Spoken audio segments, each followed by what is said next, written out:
Sejam muito bem-vindos ao Elo Dental Cast, nosso 23º episódio. E mais uma vez estou aqui com minha esposa, a digníssima Lara Guiar. Olá, pessoal, sejam muito bem-vindos a mais esse episódio do Elo Dentalcast. Estamos muito felizes, mais uma vez, e como sempre, em estar aqui com vocês.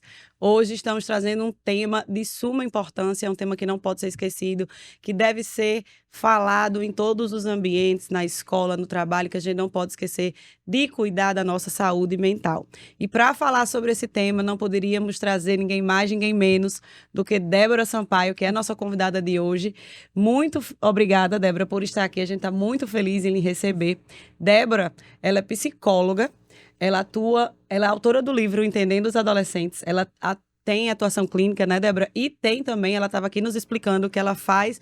Ela tem uma atuação grande na parte familiar, de estrutura familiar, de núcleo familiar, não é? Junto com esses adolescentes. Então, Débora, ela é incrível, minha gente. Eu não posso poupar aqui meus elogios. Conheço Débora há mais de 20 anos, quando Débora foi psicóloga da escola onde eu estudei, no pré.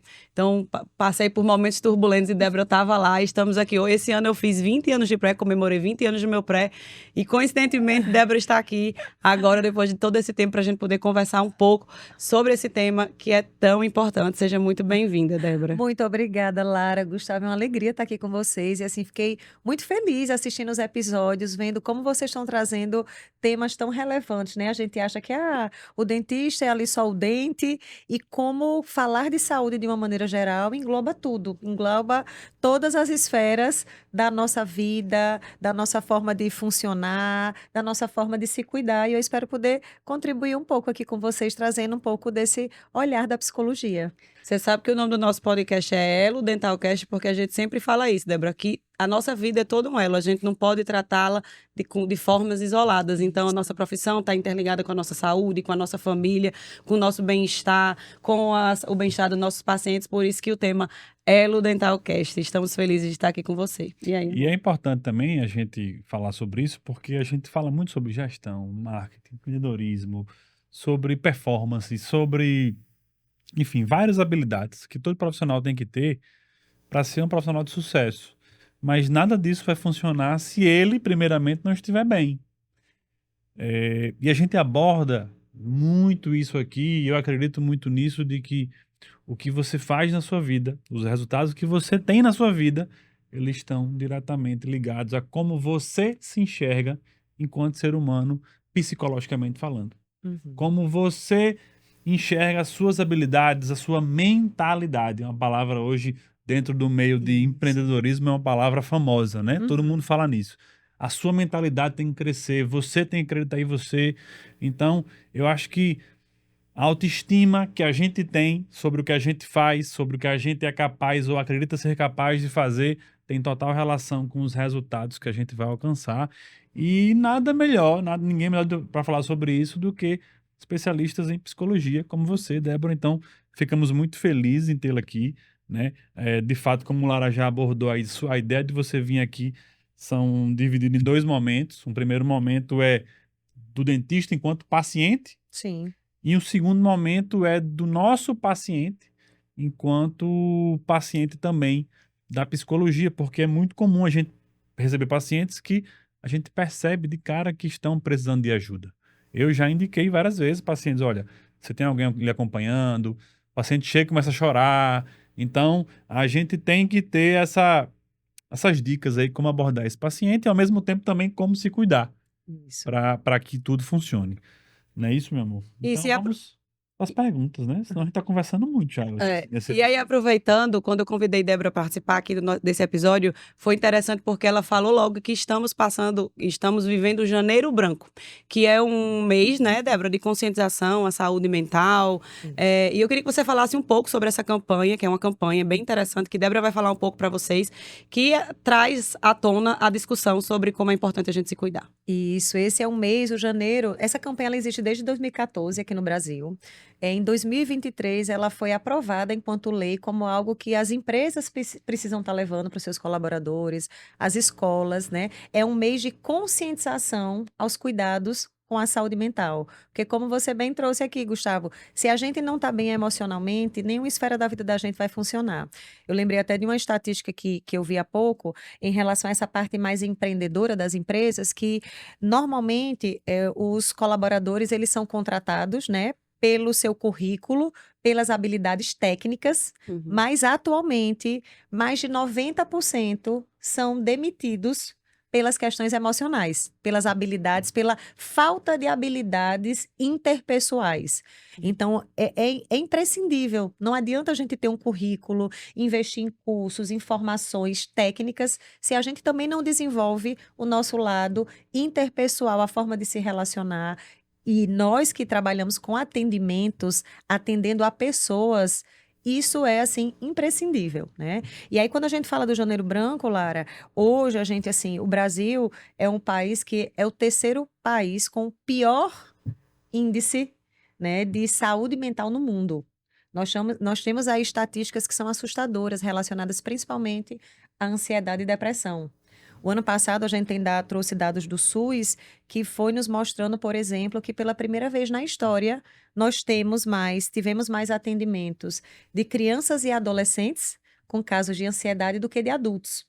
Então, a gente está vivendo um momento muito delicado nesse sentido, né? Onde as estatísticas de adoecimento mental, elas estão crescendo de uma forma assustadora. E, inclusive, dentro de um público que a gente não olhava tanto antes, que era o das crianças e dos adolescentes.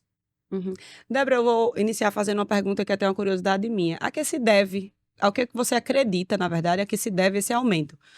É pelo fato de estar sendo mais falado sobre isso, disse que isso antes não era diagnosticado e agora é?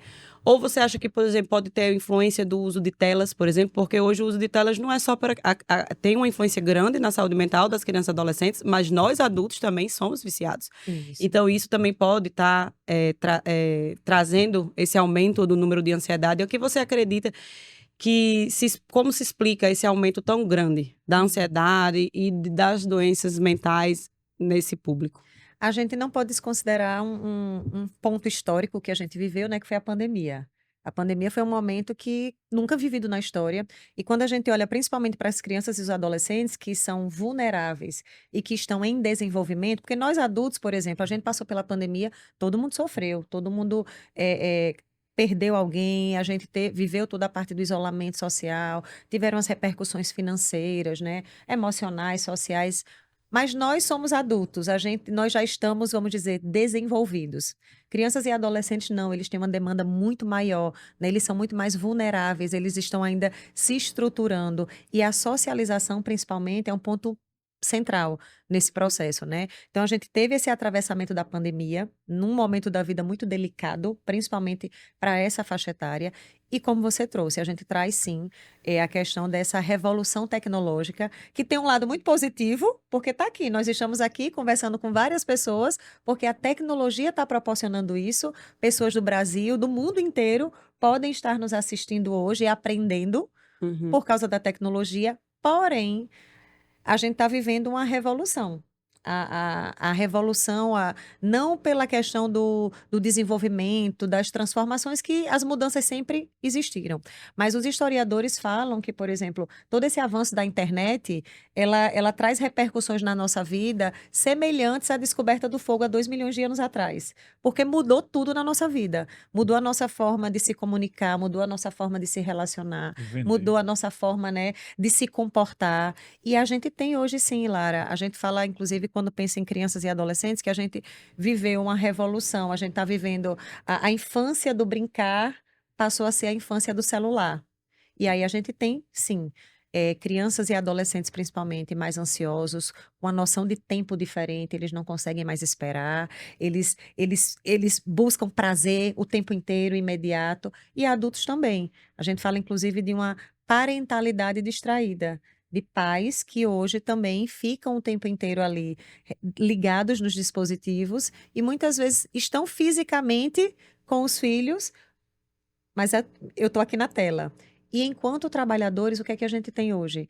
A gente não consegue, se a gente não se policiar, a gente não sai desse estado de alerta constante.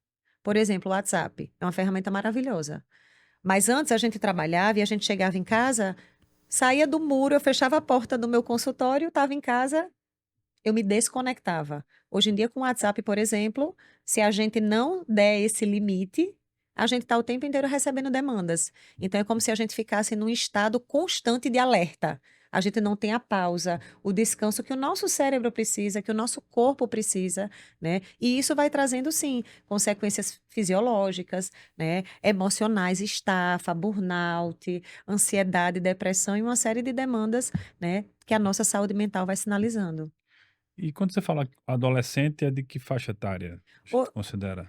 a Organização Mundial de Saúde hoje, ela define a adolescência dos 10 aos 19 anos, né? É como Hum. se não existisse mais aquela pré-adolescência. A gente considerava antes dos 10 aos 12, né, uma pré-adolescência, porque o Estatuto da Criança e do Adolescente define a adolescência de 12 a 18, mas a OMS de 10 a 19. Então, a gente tem esse... Depende do critério que você vai adotar. Isso é até uma coisa engraçada, porque a gente tem filhas de 10 e de 11 anos, e aí às vezes a gente trata elas, diz assim, você é criança, ou às vezes você diz, não, você já é quase um adolescente.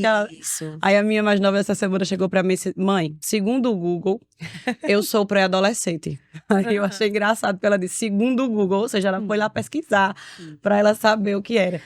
Então, a E gente- só uma coisa, você trouxe isso agora, Lara, quando você mencionou, né? Será que também essas estatísticas aumentaram por causa das informações, que as pessoas hoje têm mais informações, buscam mais? Também, esse é um fator que hoje a gente também considera. Crianças e adolescentes que já chegam, às vezes, no consultório para mim e dizem, Débora, olha, tia Débora, eu sei que eu tenho déficit de atenção. Eu vi no TikTok os sintomas, eu pesquisei, eu vi, lá, lá, lá, lá, lá, lá. Eu disse, ah, é? Por que que você acha que você tem isso? Ou eu sei que eu tenho depressão. Então, muitas vezes eles já chegam, inclusive, assim, com um um diagnóstico. autodiagnóstico que a gente vai avaliar, vai desconstruir, ou às vezes vai confirmar, né? Mas a informação também traz. Tem um lado positivo, porque você busca a ajuda, você busca, mas por outro lado, às vezes tem esses diagnósticos muito simplistas e generalistas. Trazendo até para a odontologia um pouco sobre isso que você falou, Débora, até interessante, falando sobre a pandemia, né, que houve um aumento e que a pandemia ela realmente trouxe uma consequência grande, mesmo ela já tendo terminado, a gente ainda sente consequências do que a gente passou, que foi o que a gente percebeu dentro do consultório foi um aumento enorme, enorme do número de pacientes com bruxismo. Então, principalmente eu atendo muitas crianças e a quantidade de crianças que chegaram com bruxismo, de pais relatando que não estavam conseguindo dormir com um barulho do ranger dos dentes dessas crianças foi algo realmente impressionante. E toda a vida eu falava sobre isso. Eu disse, olha, não é só você. Eu tenho percebido, não existe nenhum estudo que comprove, mas eu, na minha prática clínica, tenho percebido um aumento muito grande dessa queixa. E isso era até um acalento, às vezes, para os pais desse paciente, porque foi um aumento muito grande. E até hoje a gente ainda vê consequências disso dentro do consultório por causa daquele momento, daquele período que a gente viveu, né? Além da demanda normal que já existia de bruxismo, de pacientes, geralmente pacientes adultos, com muito desgaste dentário, que precisam de uso de placa, já com consequências, com dores. Mas o número de crianças foi algo realmente que me impressionou. E eu lembro que eu chegava em casa durante a pandemia dizendo, eu sou impressionada, todo dia estou recebendo um paciente com pandemia ou com bruxismo, e era algo que não era comum há uns anos atrás, né? Isso. E aí, pegando esse gancho, Débora, a gente fala aqui também que é muito importante o profissional de hoje estar nas redes sociais. Sim. O profissional, o dentista, médico, enfim, das mais diversas áreas, precisa dedicar tempo a estar nas redes sociais porque é uma forma atual de comunicação, de venda, enfim, E posicionamento, de né, posicionamento. Mas, ao mesmo tempo, a gente tem que se policiar para não passar do ponto. Quais são as dicas que você dá para a gente conseguir gerenciar isso? Gustavo? Para que o celular seja uma ferramenta boa e não seja uma ferramenta ruim. Para que a gente possa usá-lo e não ser usado por ele, vamos Exatamente. dizer assim, né? Bom, tudo que rege essa questão das redes sociais, da internet, é baseado na economia da atenção, né? Então, a gente hoje tem vários cientistas que estudam maneiras de captar mais a nossa atenção, de que a gente possa dedicar mais tempo a essas plataformas, né? Então, a gente precisa ter como a rotina da vida da gente, do jeito que a gente tem um horário para ir para academia, a gente tem um horário, né, para fazer uma atividade física, para ir trabalhar. É importante definir, por exemplo, horários para você estar no seu dispositivo. Você ter o tempo de gravar, como a gente está aqui hoje, segunda-feira, X hora, é o dia que eu vou ali gravar o podcast. Os conteúdos que eu vou colocar na minha rede social. Claro que a gente tenta, é muito importante também essa coisa da espontaneidade, né? Porque as pessoas hoje eu vejo que elas buscam ali na rede social também. Não é só o currículo, mas é um pouco daquela pessoa. Eles querem conhecer. É tão interessante. Às vezes as pessoas chegam para mim e dizem, Débora, quando eu encaminho, por exemplo, para um psiquiatra, primeira coisa que eles dizem, qual é o Instagram dele? Qual é o Instagram dela? É como se fosse assim, antes de marcar uma consulta, eu preciso olhar para aquela pessoa, eu preciso ouvir a voz dela, eu preciso saber quem é ela para ver se eu me conecto com ela, né? Uhum. Principalmente esses cuidados mais íntimos, vamos dizer assim, íntimo no sentido de compartilhar a nossa intimidade, seja o psicólogo, o psiquiatra e até o dentista mesmo, né? Então, é importante a gente definir tanto um cronograma, né, de gravar conteúdo, como também a gente ter os momentos para estar ali respondendo as pessoas, interagindo. É interessante porque se a gente não dá esse contorno, vamos dizer que todo o tempo livre que eu tenha, eu venho aqui para minha rede social, né? A gente tem, todo celular hoje tem ali aplicativos que nos mostram quanto tempo a gente fica, né? Então a gente tem como delimitar o tempo. Eu posso definir, eu vou estar, sei lá, 2 horas no meu WhatsApp, 2 horas no meu Instagram, definir quanto tempo eu quero estar em cada plataforma, e aí o celular vai me dando esse alerta, vai me sinalizando, né? É importante que a gente tenha esse planejamento. Porque senão, é como eu coloquei, a gente fica nesse constante estado de alerta, o tempo inteiro ali olhando, respondendo, a gente se desconecta de viver os momentos com as pessoas que estão perto da gente, quem tem filho, por exemplo, né? Quantas vezes as crianças não dizem, tia Débora, meu pai e minha mãe não saem do celular, né? Ou às vezes até para poder fazer algo, a gente fala que hoje o celular, o dispositivo, o tablet também é uma chupeta eletrônica. Pegue, meu filho, fique aqui no celular um pouquinho, enquanto eu vou fazer outra coisa. Às vezes até para eu poder estar no meu celular também. Então, é algo muito importante. Eu concordo. Eu acho que hoje, enquanto profissionais, a gente precisa ter um posicionamento, porque as pessoas buscam isso. Antes de buscar qualquer serviço, elas vão ali olhar quem é você, qual é o seu trabalho, como é que você se posiciona aqui na rede. Mas a gente que está produzindo esse conteúdo, a gente tem que encarar isso também como um trabalho. E como um trabalho que tem horário, que tem tempo, né? Que eu tenho que estar ali dentro da minha agenda, definindo também os momentos que eu vou estar, porque senão a gente passa a viver em função disso. E aí, como eu coloquei, em vez da gente usar isso a nosso favor, nós acabamos sendo usados pelos dispositivos, pelas plataformas, porque realmente é viciante. Claro, a gente sabe que o uso excessivo, né, das redes sociais, a gente tem hoje estatísticas muito preocupantes de vícios digitais, vício em apostas, né? Quantos e quantos casos a gente não tem aí de apostas em bets, em jogos online, vício em pornografia, vício em redes sociais mesmo, né? Então, são coisas que a gente precisa se dar esse limite, esse freio, porque às vezes também é tão recompensador aquele like que a gente recebe, aquele comentário, ou também tem o outro lado, o lado da crítica, o lado de um comentário que vem um comentário negativo, e que aí se eu também não tô emocionalmente bem para lidar com isso, eu deixo me abalar, eu vou bater boca. Então é um território que a gente tem que ter muito cuidado, né? E que a gente tem que ter muito planejamento, muita maturidade para lidar, né, com essas tecnologias. Débora, o vício no celular, ele é um vício real, né? Sim. Ele, assim, quimicamente existem reações no nosso organismo que fazem com que a gente se sinta realmente viciado nele. Eu não sei se uma vez eu ouvi algo do tipo, a gente fica liberando dopamina, né? Isso. Durante cada vez que a gente vai mudando de vídeo, vai vendo uma coisa interessante, recebe um like.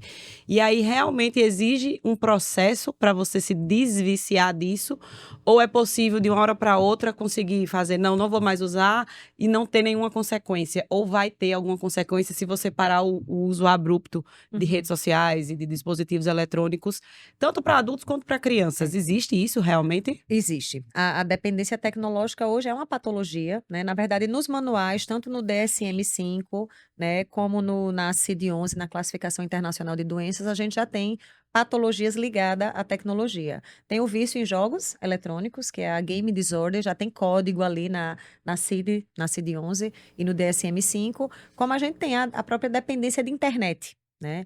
Então, qual é a diferença? Crianças e adolescentes, como a gente colocou, eles estão ainda num processo de maturação. O cérebro ainda não está completamente pronto. Nosso cérebro se desenvolve de trás para frente. A última região é a região do córtex pré-frontal, que é justamente a área do nosso cérebro responsável pelo controle de impulsos, pelo freio inibitório. E hoje o que a neurociência diz é que essa região fica pronta por volta dos 25 anos.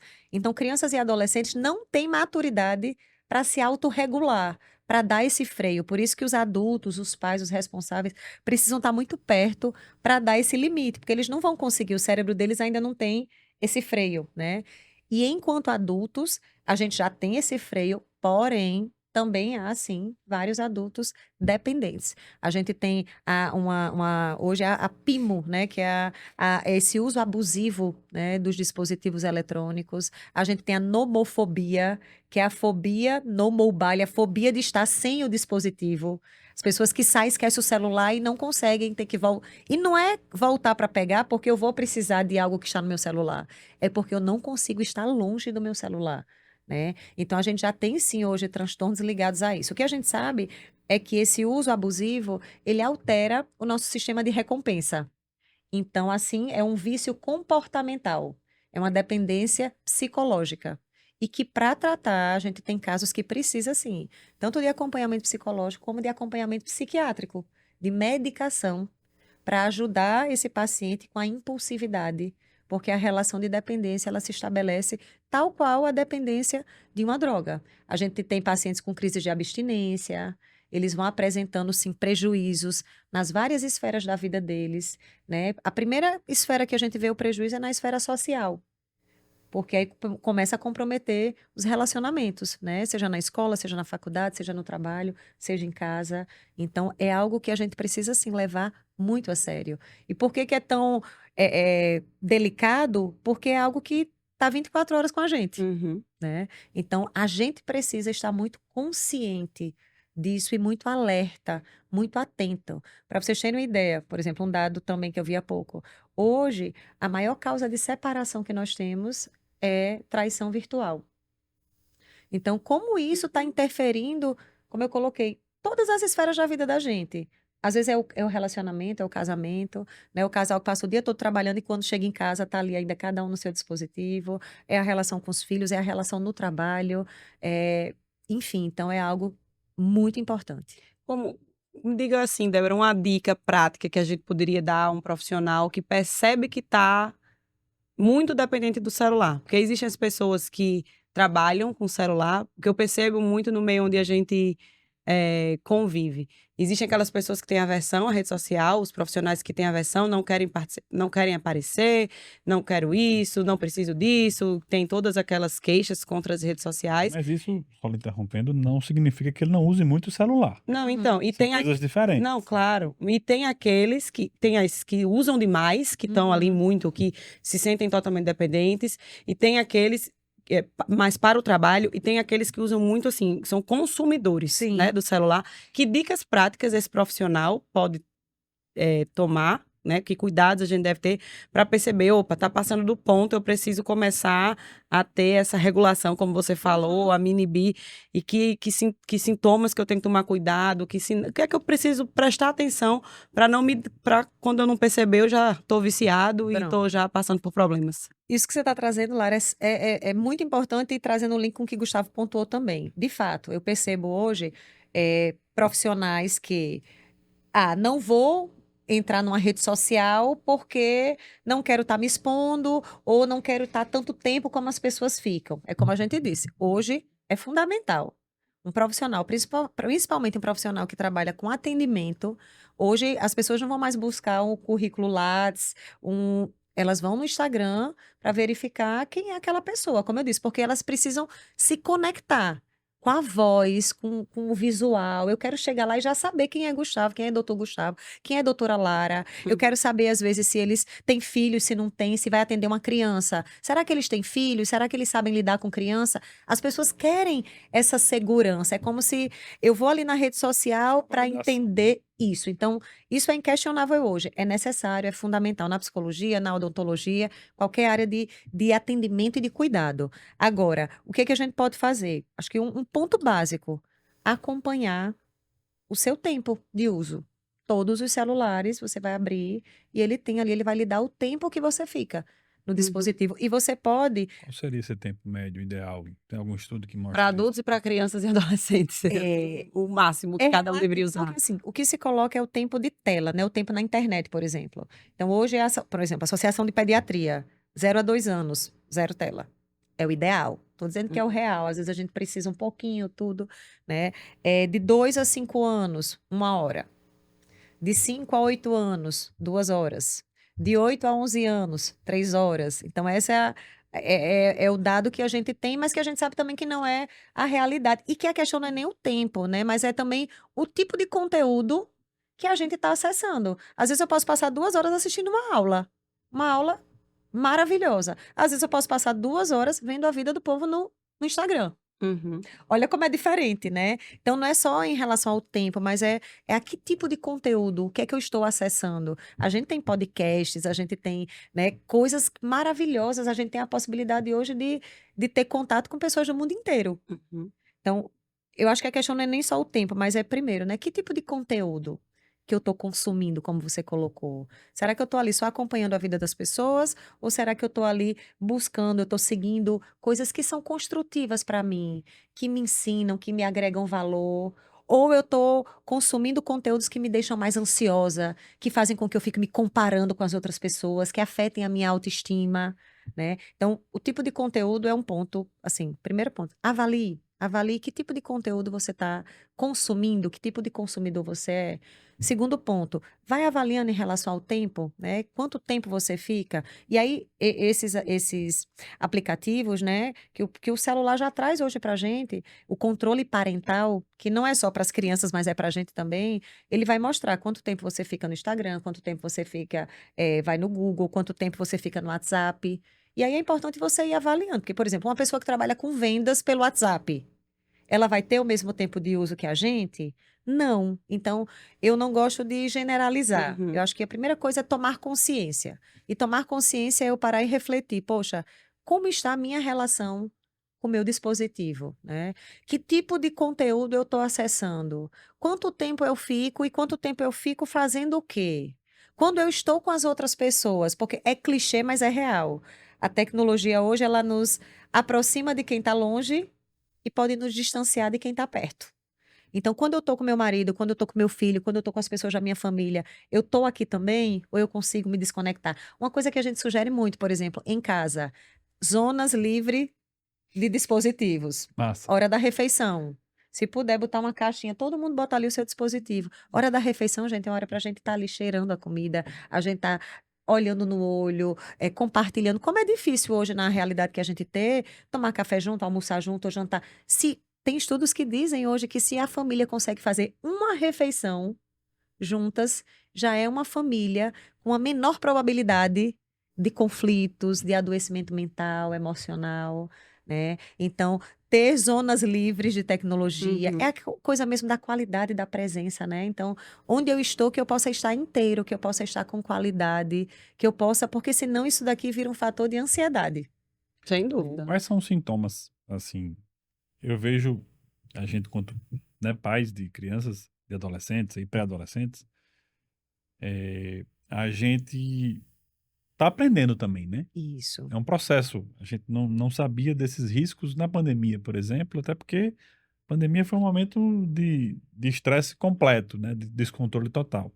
E após pandemia que as coisas vêm ficando mais claras, as informações vêm circulando mais, a gente tem mais claro de que o celular, a tela, Uhum. tem que ter limite. Para a gente e para nossos filhos. E eu percebo, por exemplo, que quando, por algum motivo, a minha filha, eu estou trabalhando, Lara também, quando a gente percebe na câmera de casa, ela está no celular, ela passa mais tempo, ela fica mais agressiva, Uhum. ela fica mais irritada, ela fica... E o adulto?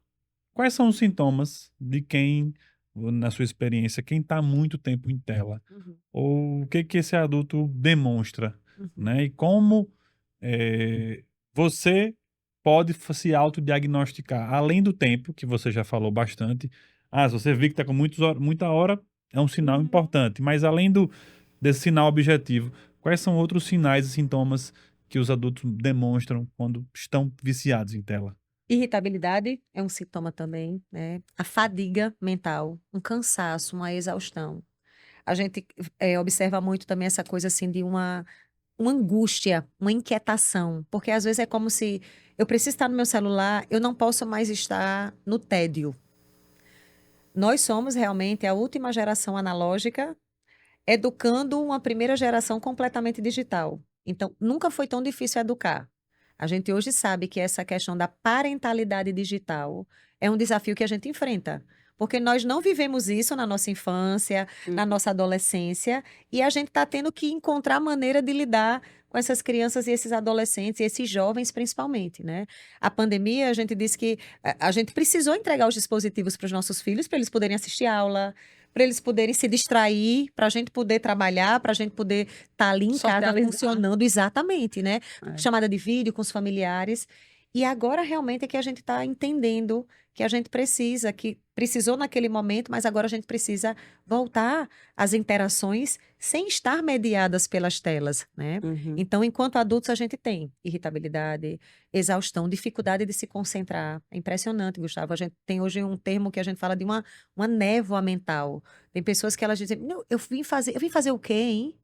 Por quê? Porque a gente, o dispositivo, normalmente a gente não faz só uma coisa, a gente abre várias janelas. Então a gente tem uma hiperestimulação sensorial. É som, é vídeo, é cor, é música. Eu tô aqui numa aba vendo uma coisa, daqui a pouco eu abri outra, né? Essa multitarefa que a gente.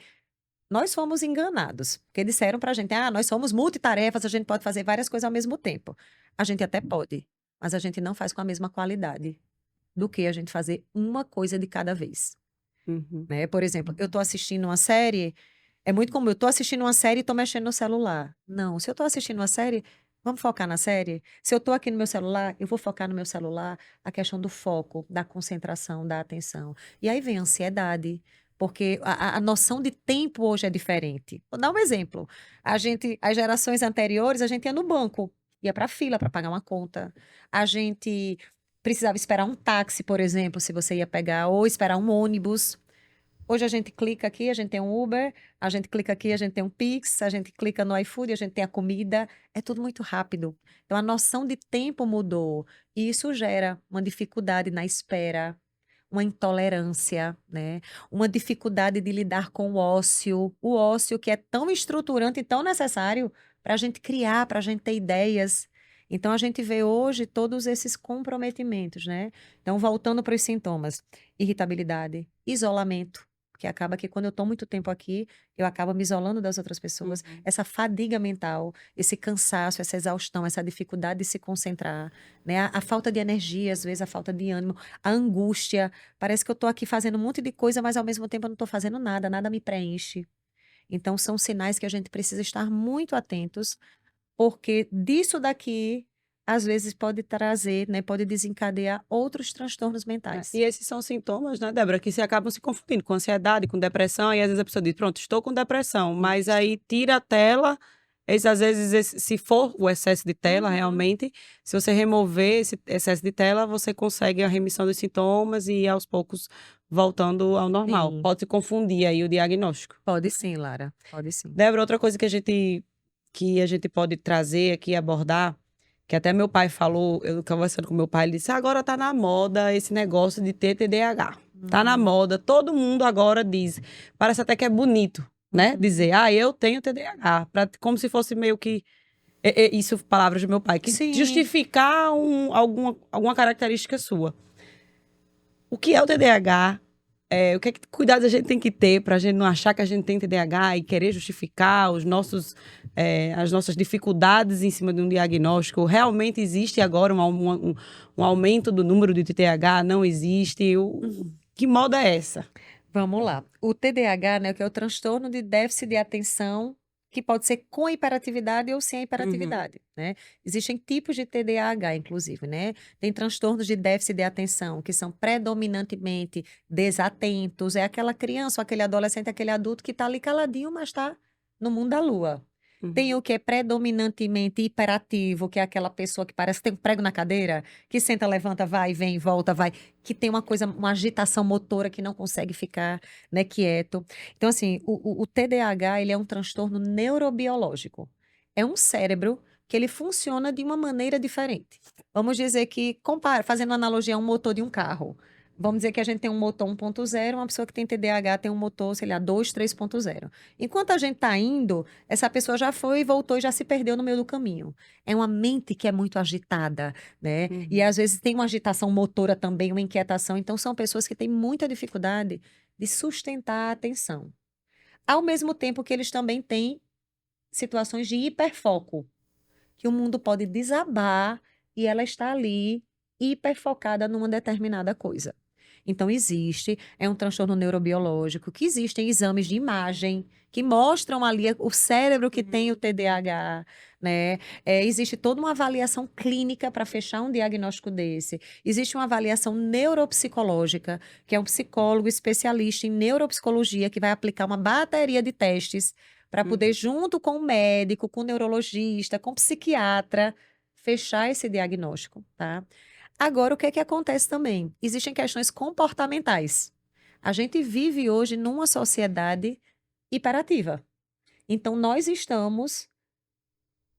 temos hoje uma das partes do nosso cérebro mais afetada, inclusive, por toda essa nossa forma de viver, por toda essa questão com a tecnologia, é justamente a questão atencional. Para vocês terem uma ideia, saiu um estudo em 2023, né, sinalizando que pela primeira vez na história, nós tivemos uma geração com quociente de inteligência inferior à geração dos seus pais. Porque até então, a gente tem uma tendência que chama-se efeito Flynn ou Fly, de a cada geração a gente tem um aumento percentual do QI, do quociente de inteligência. E pela primeira vez na história a gente teve uma redução. E aí se justifica isso, um dos pontos é justamente a questão da hiperexposição às telas, essa questão da atenção, da criatividade, que hoje realmente está bem comprometida. Então, existe sim o TDAH, e volto a dizer, é algo neurobiológico, existem exames de imagem, existe toda uma avaliação clínica para fechar um diagnóstico desse. E aí tem medicação para tratar, né? Essa questão da dificuldade de sustentar essa atenção, dessa hiperatividade mental, física. E existem questões comportamentais. Uma criança, por exemplo, um adulto que usa excessivamente a tela, ele pode ter comportamentos semelhantes a uma pessoa que tem TDAH. Porque ele vai estar tão excitado, tão hiperestimulado, o cérebro dele está tão sobrecarregado, que ele vai ter dificuldade de sustentar a atenção. Por exemplo, esses videozinhos curtinhos, os shorts. Sabe, né? TikTok, são vídeos curtos que hiperestimulam, que estão ali. Então, às vezes, isso traz, sim, crianças, adolescentes, adultos que passam a ter uma certa hiperatividade mental, uma agitação motora em função dessa hiperestimulação. Mas o TDAH é um transtorno neurobiológico, a gente só tem que ter cuidado com essa avaliação. Então, o que pode acontecer muito é essa questão justamente de confundir os sintomas e justamente as telas aí mais uma vez presentes, né? Isso. Só uma coisa mais para vocês verem. A própria questão do espectro autista, certo? A gente eu tenho colegas que são neurologistas, né, que trabalham muito com criança. Nesse período da pandemia, inclusive, receberam muitas demandas de crianças com comportamentos semelhantes àqueles que estavam dentro do espectro autista. E quando iam ter uma avaliação clínica mais aprofundada, às vezes era o que a gente, né, chamava até de um autismo eletrônico, de crianças que estavam excessivamente expostas à tela, e isso comprometia a sua socialização, o desenvolvimento da sua linguagem, da comunicação, que são sintomas básicos, né, para fechar um diagnóstico de autismo. Então, para vocês verem como a gente precisa ter muito cuidado com isso, porque os prejuízos que esse contato excessivo com a tela, principalmente, quanto mais precoce, né, mais prejuízos. Então, TDAH, o autismo e tantas outras coisas que às vezes vão se confundindo e estão relacionadas com outras questões. E aí, mudando um pouquinho o foco da nossa conversa, mas sempre dentro desse macro tema, a gente tem uma profissão que ela, por muitos anos, ela foi estigmatizada, né? Até O castigo, por algum tempo, era assim: ou você faz isso, ou vou levar você para o dentista, Sim. né? Uhum. E até hoje é muito comum pacientes com muita fobia Uhum. do tratamento odontológico. Quais são as dicas que você dá, quanto psicóloga, para a gente, quanto dentista, atender pacientes com muita fobia? Até que ponto a gente precisa encaminhar esse paciente para um tratamento? Até que ponto a gente pode tomar atitudes que ajudem nisso? Uhum. Nos dê uma luz.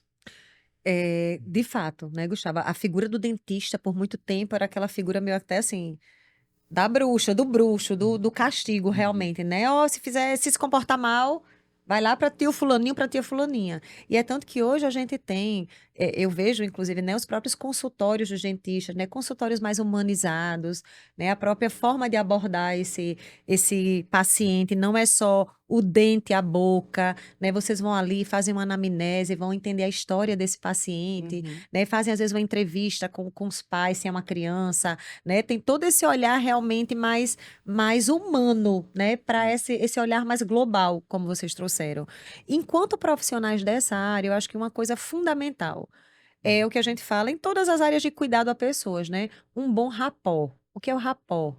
É esse momento que eu estou recebendo meu paciente, principalmente se eu estou recebendo ele pela primeira vez. Uhum. Voltando para aquela história das habilidades técnicas, eu posso ser o dentista top, do meu currículo top, de ter os melhores cursos, mas se eu não souber, se eu não tiver esse manejo com a pessoa, se eu não souber acolher esse meu paciente, se eu não estabelecer um bom vínculo de confiança com ele, ele vai travar.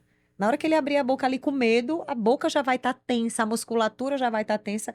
Vocês percebem isso claramente, né? Tem paciente que já começa a suar, Sintomas né? Aquela físicos resposta, mesmo, né? né? Às vezes muitos têm crise de ansiedade dentro do consultório do dentista, de ter taquicardia, né? De achar que vai passar mal, que vai desmaiar, que vai. Então, ponto um bom rapport, um bom acolhimento, né?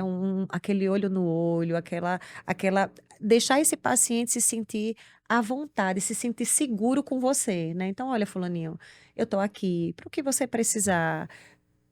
Se você já teve alguma experiência anterior, né, incômoda com me conta um pouco. Tem essa coisa meio que de uma escuta, né? Vocês precisam dessa escuta para poder entender quem é esse paciente, né? Qual foi a experiência anterior que ele teve, se não é alguém que vem pela primeira vez para o dentista para vocês, né? E construir o vínculo, ele é fundamental. Porque, como eu disse, é uma relação de muita intimidade e de muita confiança. A Uhum. boca, às vezes até aquela coisa assim, tá escovando bem o dente, né? Sabe, tem pessoas que dizem assim, "Não, antes de ir no dentista, eu tomo banho, eu vou cheirosa, eu escovo bem meu dente, porque eu não quero chegar lá no meu dentista de qualquer jeito, né? Uhum. Então, o acolhimento, a confiança é fundamental. Agora, para casos mais específicos, né, de pacientes que vocês recebem realmente, que já vêm com uma fobia, com medo, às vezes a relação que você estabelece com ele já vai transformar esse medo. Porque o medo, o nosso cérebro, ele interpreta como ameaçador, né? Às vezes tudo que é novo é interpretado como ameaçador. Uhum. E aí a forma que ele vai vivendo essa experiência é que vai reconfigurando, né? O nosso cérebro, ele tem uma plasticidade também. A gente vai ressignificando as nossas experiências. Então, o ponto-chave que eu diria a vocês é a relação. Que tipo de relação eu vou construindo com esse meu paciente? Se é uma relação de confiança, se é uma relação de acolhimento. E eu não estou dizendo que você tem que ser amiguinho, não. Ah, Uhum. contar sua vida, tá ali. Não, mas é uma relação mesmo que ele se sinta segurança no cuidado. Eu me sinto segura quando eu estou ali diante de Dr. Gustavo. Eu me sinto segura quando eu estou ali diante de doutora Lara. Eu me sinto acolhida. Eu me sinto respeitada. Eu sei que ele está acolhendo e respeitando o meu medo. E que ele está ali. Às vezes, aquela hora que o paciente trava e você diz: tá certo, fulaninho. Respira um pouco, eu vou esperar um pouco mais. Né? Como é que você quer fazer? Às vezes até você quer quer que eu dê uma nova anestesia? Não está dormente, sabe? Esse cuidado. Que muitas vezes muitos profissionais não têm, né? Você falando, Débora, eu me lembrei do episódio que a gente entrevistou a doutora Carol Nobre, que é Sim. dentista. E ela falou que a consulta dela, a primeira consulta dela, dura 2 horas. Para muitos profissionais, isso pode parecer surreal, você ter uma consulta de 2 horas, Uhum. porque é um tempo grande, né? Sim. Para a grande maioria dos profissionais é considerado um tempo grande. Mas é com o tempo e com calma que a gente consegue justamente fazer isso que você está falando. É impossível você criar conexão com o paciente, você atender com carinho, com atenção, mostrar um cuidado genuíno com aquela pessoa que está ali na sua frente, se você atender com pressa. Então, é daí que o profissional tem que se lembrar que é muito importante se valorizar, cobrar por esse tempo, Exatamente. cobrar por essa consulta, valorizar o trabalho dele, para que ele possa entregar o trabalho bom para o paciente, para que ele possa fazer esse acolhimento com o paciente, fazer com que o paciente realmente se sinta acolhido. Porque numa consulta de meia hora você não consegue fazer isso que você está Eu falando. gosto muito de falar, Débora, é assim, muitos pacientes relatam isso, né? Assim, chegam já, olha, eu tenho muito medo, eu tenho muita fobia. E eu olho no olho e falo assim, eu acredito em você e eu respeito o seu medo. Isso, Eu perfeito. tento passar essa ideia de que, porque às vezes, sem querer, querendo agradar, querendo ajudar, fala assim, não, isso é besteira, Uhum, isso é passado, uhum, como se você estivesse diminuindo o medo do outro. uhum. E de forma até intuitiva, eu falei, olha, eu acho que a maneira correta de abordar, como eu gostaria de ser abordado, ela me falasse com muita sinceridade, olha, eu entendo o seu medo, eu respeito e eu farei de tudo para melhorar essa imagem que a nossa profissão tem. Sim. Inclusive, a gente a gente participa de alguns eventos para Uhum, idosos, para uhum. pacientes, e aí todos os anos a nossa palestra eu começo quase com uma imagem assim de um dentista puxando um dente com o pé no peito do paciente, sem luva, Arrancando sem o dente nada. no cru, né? Ai, Jéssica. Eu falo, quem é que, né, identifica essa imagem como aí a maioria dos idosos fala, Aham. é isso mesmo, na minha época era assim, era arrancando, era de todo jeito, arrancava no cru. Então tem muitas histórias e a profissão acabou carregando Esse essa, estigma, né? esse estigma por muito tempo. Hoje tem melhorado, o uso de novas tecnologias tem ajudado bastante, inclusive é a minha área de estudo, na odontologia digital, e aí trazer tecnologia, trazendo mais conforto, mais Isso. agilidade para o atendimento, isso tem ajudado muito Uhum. a que o atendimento seja mais tranquilo, que o paciente passe por uma experiência mais positiva e aí diminua esse medo ou até pare de ter tanto medo. A gente já tem 50 minutos de podcast, Eita, a gente não pode, Passa a gente rápido. tem que cuidar com o tempo para a gente abordar todos os temas. Gustavo, mas só uma coisa, pronto, quando você traz essa coisa de como você foi acolhendo, né, o medo dos seus pacientes, é a questão da validação. Validar o medo, validar a dor, né? Porque às vezes até não é a dor física que o paciente está sentindo, mas ele está com tanto medo que ele sente uma dor que não é no Real. dente, Uhum. né? Então, é justamente isso, é acolher e validar, né? Olha, realmente eu imagino, né? E eu tô aqui com você, eu tô aqui do seu lado. Porque aí vem essa coisa que você trouxe, Lara, do preço, né? Da consulta, que hoje a gente fala muito. Não é o preço, é o valor. Você encontrar um profissional que você confia, que você se sente acolhida, que você se sente cuidada, que você se sente respeitada, que você sabe ali que por pior que a dor que você esteja sentindo, porque, gente, não tem nada pior do que dor de dente. Ai, meu Deus, Sem né? dúvida. Você tá ali e saber que aquele profissional você confia de olho fechado, isso não tem preço. Sem dúvida. Eu vou até lhe perguntar, Débora, por exemplo, eu atendo muita criança, né? E eu tenho até alguns vídeos no meu Instagram justamente falando o que não falar para sua criança ao levá-la para o dentista, né? Porque tem justamente isso que o Gustavo falou. Muita gente que diz assim: se você fizer isso, eu vou levar você para o dentista. Olha, ele vai ter a injeção. Eu vou mandar ele usar a agulha. Então, eu sempre falo que isso vem muito. O medo que a criança tem no consultório vem muito dos pais, né? Sim. 100% dos pais. E aí, quando eu tô atendendo essas crianças, que muitas, né, estão com muito medo e tal, os pais. A nossa primeira impulso é dizer, não, não vai doer, não. Uhum. Aí o pai diz, não vai doer, não, você não vai sentir nada. Isso. Eu sempre faço assim, eu sempre, vai. Você vai sentir uma Isso. picadinha, vai doer um pouquinho, mas vai ser rápido. Uhum. Eu sempre digo ao meu paciente, quando ele é criança, eu não vou mentir pra você. Perfeito. Se vai ter a picadinha, vai ter a picadinha, mas vai ser rápido. Você vai sentir o incômodo de eu puxando. Isso é o correto. é certo mesmo fazer isso, porque a gente sempre fica naquele impasse do que o pai está dizendo para o que a gente tem que se impor para poder contornar a situação daquele atendimento com aquele paciente. Então, sempre o atendimento com criança, por exemplo, é um caos, né? Porque não é só você e o paciente, é você, o paciente e os pais do paciente, porque às vezes os pais estão muito mais nervosos que a criança, né? Exatamente. Lara, como é que a gente vai confiar em alguém que está mentindo pra gente? Então, a verdade, ela é fundamental. Olha, vai doer, tia Lara não vai mentir pra você, mas vai ser uma dor rápida. E eu vou estar aqui do seu lado. Se você quiser segurar a minha mão, se você quiser, aperta aqui no botãozinho. Sabe, a gente vai criando essa. Mas a verdade, ela é fundamental. E quando você traz essa questão dos pais, de fato, às vezes os pais transmitem, os pais estão inseguros, os pais estão com medo. A criança nem tá, mas eles acabam passando isso para a criança. Então, às vezes, até com muito jeitinho, porque profissionais que trabalham com criança, às vezes eles relatam, Débora, eu tenho mais dificuldade com os pais do que com a própria criança. Sem dúvida alguma. Aí, às vezes, a gente vai com um certo manejo, né? O pai, mãe. Vamos fazer o seguinte, será que não seria melhor vocês aguardarem ali? Porque aí ela vai se acalmando, eu vou aqui construindo junto com ela. Você vai sentindo, né? Você tem o feeling que você vai sentindo também até onde Isso. você pode ir. Mas é fundamental observar essa relação desses pais com essa criança, porque às vezes os pais transmitem esse medo, essa insegurança. E quanto à questão da verdade, ela é fundamental. A verdade, ela é estruturante para toda a relação e principalmente para uma relação de confiança. E aí é onde vem a confiança do próprio profissional no próprio trabalho, né? Sem Que foi uma das dúvida. coisas que o Gustavo falou no começo do podcast, que é a questão da mentalidade, da confiança, da autoconfiança que o profissional tem. Se ele não tem essa autoconfiança, ele não consegue, né? Passar isso para a família, né? Tanto para o Uhum. paciente quanto para os pais do paciente. Como é que você enxerga isso? Até acho que é importante a gente lançar luz nesse tema, assim. Acho que a maior parte dos livros que eu leio, que eu já li, falam de mindset, Isso. falam de, de formas de pensar, de Uhum. formas de se comportar. E a gente, por exemplo, é uma profissão, muitas vezes, que é um comércio, né? Então tem um mês que tá bom, tem um mês que não tá. Como é que você vê, como é que você aborda aí, não sei se você tem mais experiência com isso, mas essa mentalidade para um profissional ter mais tranquilidade Uhum. e sucesso na profissão? Qual é a sua experiência em cima disso? Olha, essa questão do mindset, né? Ela hoje é estruturante, porque é a forma que eu penso, é a forma que eu me coloco, é como eu me vejo, são as crenças que a gente vai construindo ao longo da vida.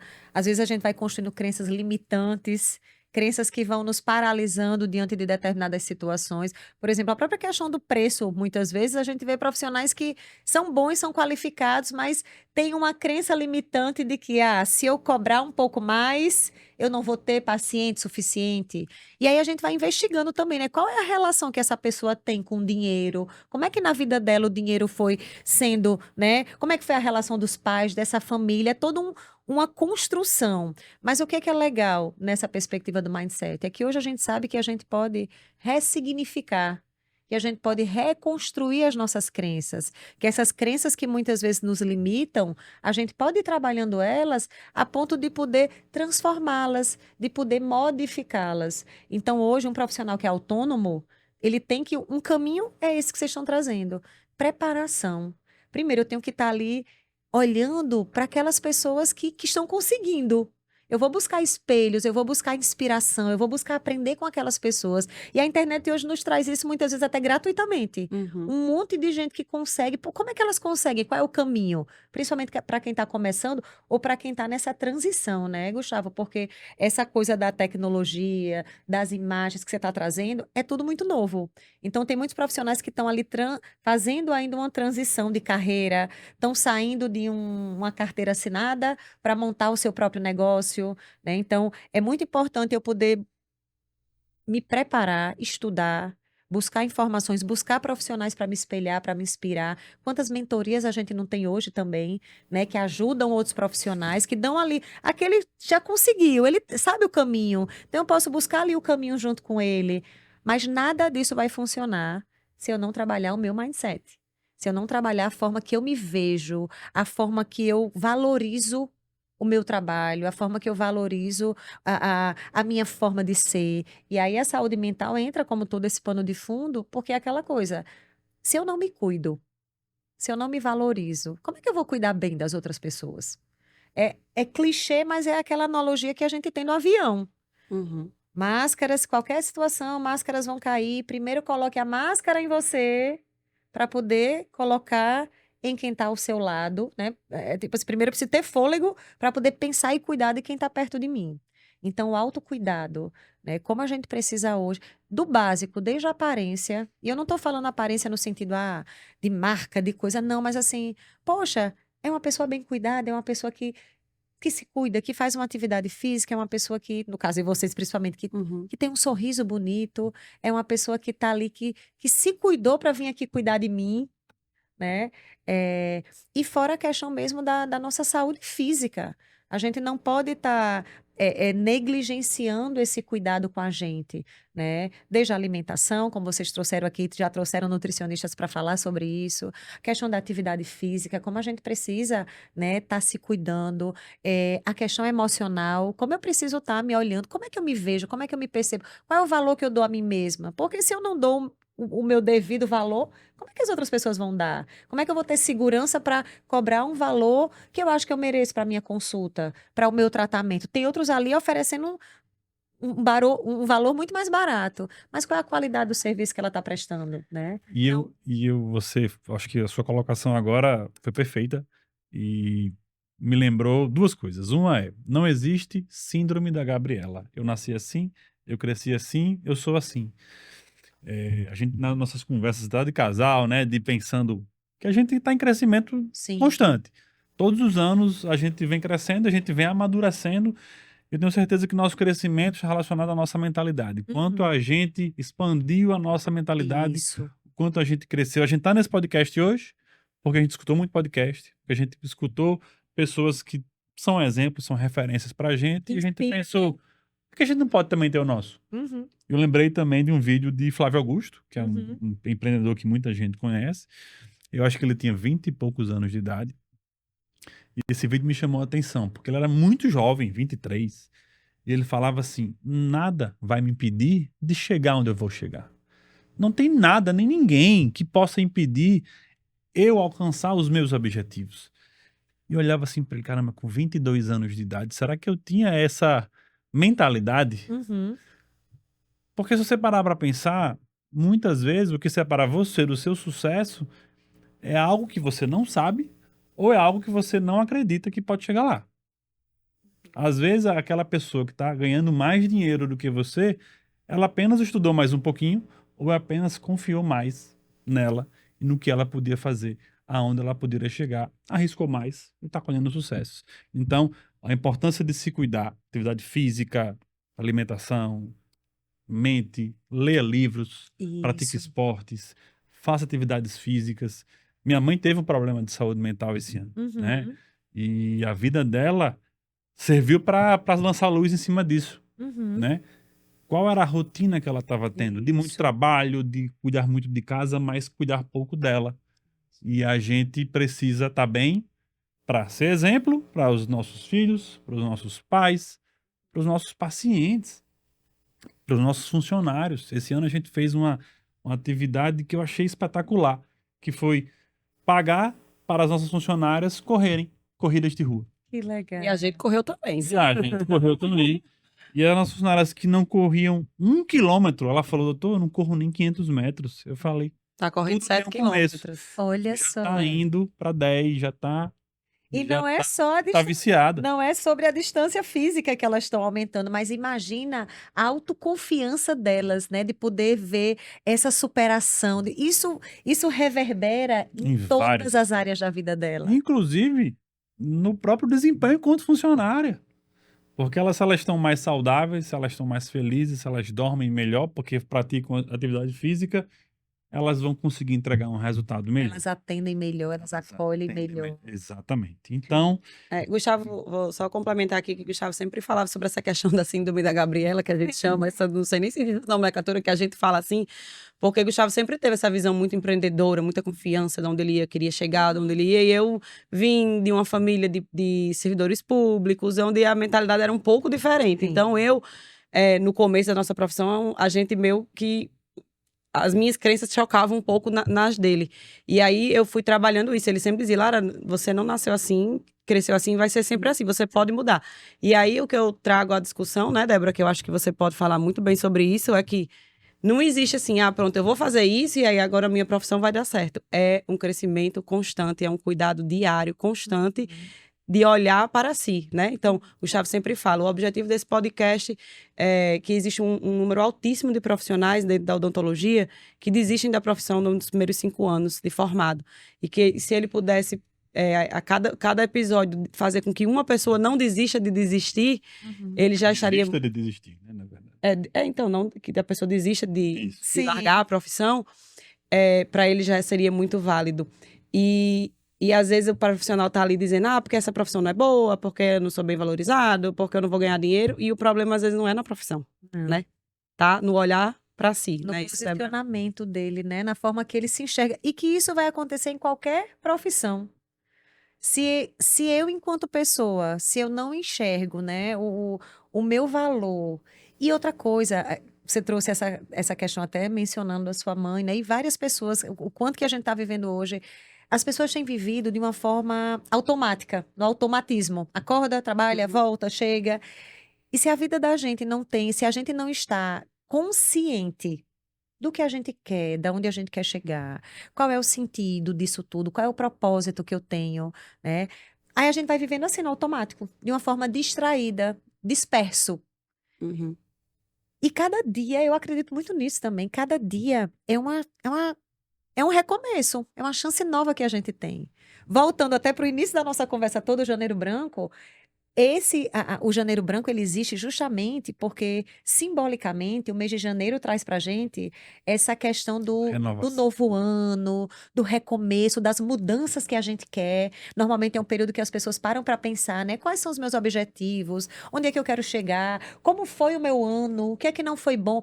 Um momento que a gente para, se autoavalia, avalia a nossa vida. E bom é se a gente puder fazer isso sempre.